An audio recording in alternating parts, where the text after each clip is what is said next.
Welcome back, guys. I'm Nick with Two Brothers Comics, and today we're going to be doing a summary of week 4 of reading the entire Amazing Spider-Man run, and then we're also going to be talking about what it's been like for the first month of reading the Amazing Spider-Man. This has been a very interesting journey so far, and we're only a month in. You should be right at issue 87 because today is January 31st. I did not get a chance to record this over the weekend, normally on Saturday or Sunday, because we were traveling.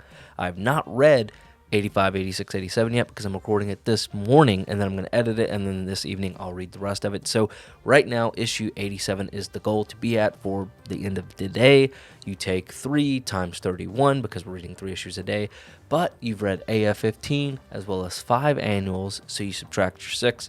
Now you're at 87. One thing that threw me off real quick is I went to go read annual number 6. It's not there in the app. 7's not there in the app. 8. I believe it picks back up at like 10 or 11. That's because these are all reprints. ASM Annual 6 reprints the origin of the Sinister Six from the annual number 1. The next annual, I believe, just reprints ASM 1 or ASM 2, something like that. So those are some reprints. So that's why they did not put them in the app. Honestly, like, it's not a big deal if you don't go out and search for them and read them because it's just reprints. So far, what are my thoughts on Amazing Spider-Man? As we get further and further along, it gets so much better. I love Ditko's art. I do. I really do love Ditko's art, but Romita's art is so fantastic. I genuinely prefer it.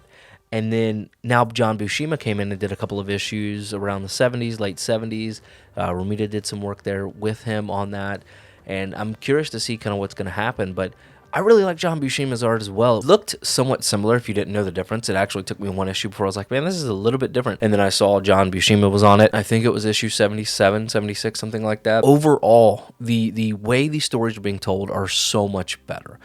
We're getting, instead of like, I always call it the monster of the week, where Spider-Man 2, we get the Vulture, and I know that may not be exactly it. And then Spider-Man 3, Chameleon, or I think Chameleon was issue 2, but anyways, you guys see, it was like monster of the week every single week for what seemed like 30, 40, 50 issues, and then it's like, okay, well, you guys really liked the Vulture, which, God, that character is really lame in the comics so far. I just seen pop up, and I'm like, why is this old geezer in, you know, a Vulture outfit, like a fearsome villain? I don't know, but we're finally starting to see like a progressive storytelling, and then you're getting this main story arc, right? You know, 2 or 3 story arcs.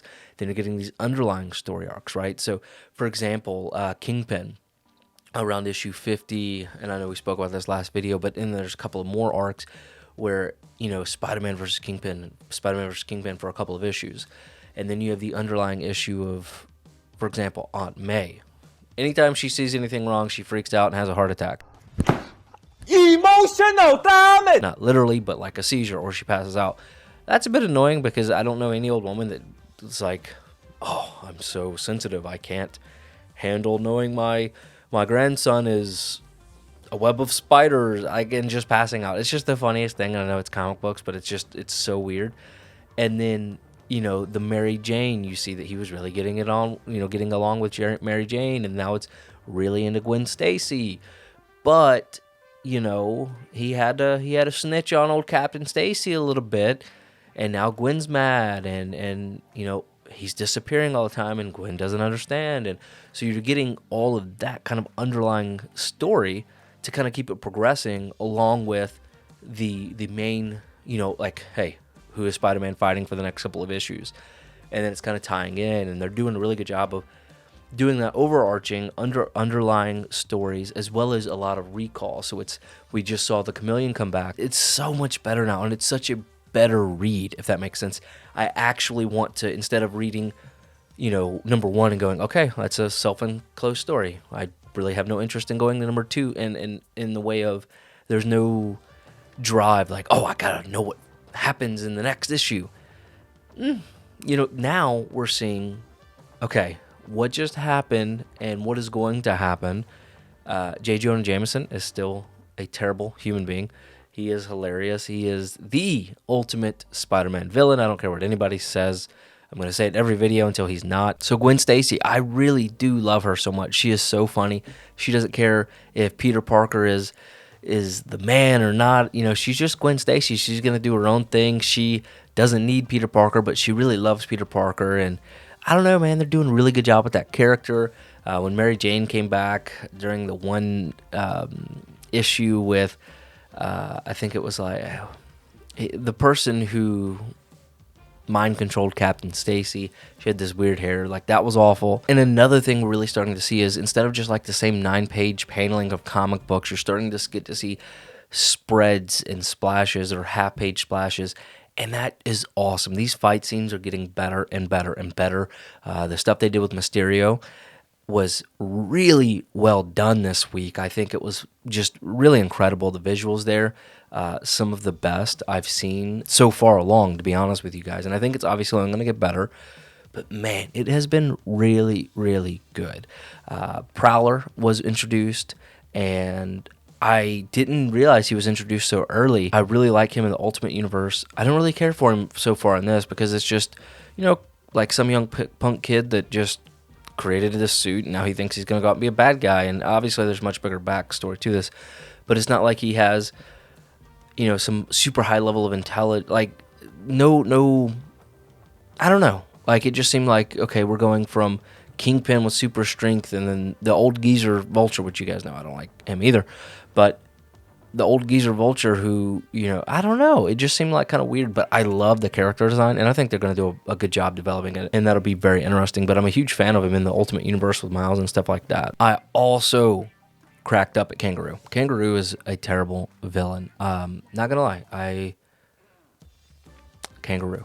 What do you want me to say? Look, I thought he was weird. Okay? The Kangaroo. I would say like Kangaroo than the Vulture.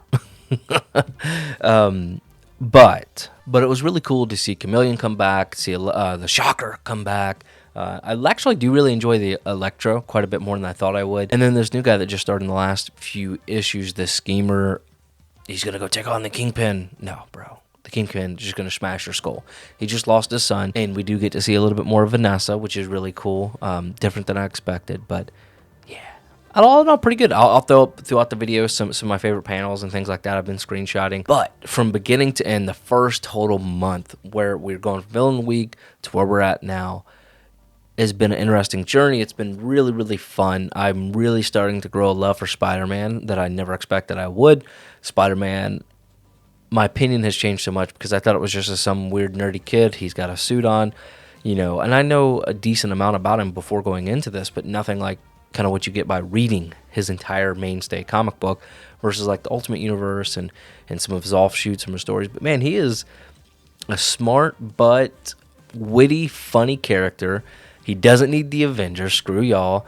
He's always looking for money. It's such a cooler story than I expected. He's such a cooler character. I'm disappointed in some of the villains, but I think obviously as we go along, we're going to see a better version of those villains. All in all, though, guys, what do you think? Because for me, it's just getting better and better. I'm super excited to continue this. About week 2, I was kind of dreading every night having to force myself to sit down and do this because some of the stories just weren't great, which you guys know. But heck, we are 90 today. We'll be almost 90 issues into this, okay? 90 issues. That's a tenth of the way there. Don't let it scare you. But once we hit to the modern stuff, we're going to be able to read a lot more a night or a day. I think you guys will. Let me know if you're still doing this. Do you still enjoy these videos? Guys, you are the best part of Two Brothers Comics. Don't forget to like, subscribe, and share it. It actually does make a difference when you hit the like button, when you tell your friends about it. It lets YouTube know that we're worth watching. Guys, as always, collect your way.